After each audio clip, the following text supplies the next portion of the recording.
The next example starts with a recognition that we all have, that the environment is changing, that we're now told that we're the cause of it, that the smog in our cities and the way that we experience that change, we may not fully understand it yet, but we have a sense for it.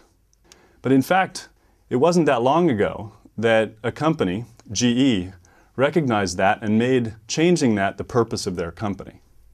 They also looked at all their competitors, and many of them large, successful companies. No one had recognized the importance of the environment and chosen it as the focus of their company. This was in 2005. Seems like it should have happened a long time before that. But once they realized this, that this would be their growth driver, they went full speed in this direction.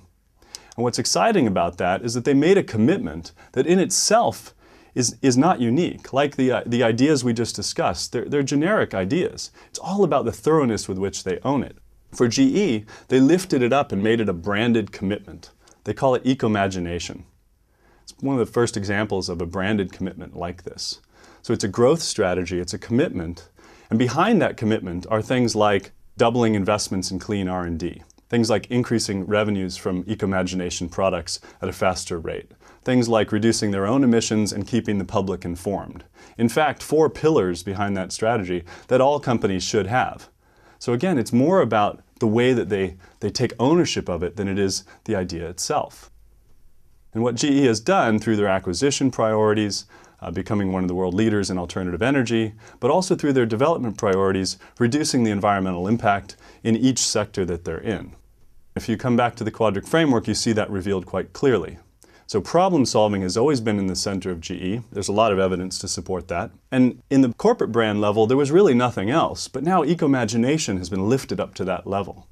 When you look at the culture, it's the same culture. In fact, back all the way to Thomas Edison, he was a problem solver. He saw his role in the world as inventing solutions. In fact, they defined the culture of GE as being there to solve some of the world's toughest problems. And that's long before eco-imagination. If you look at the proof behind what they're doing, they have many metrics they follow. They're a very performance-focused organization.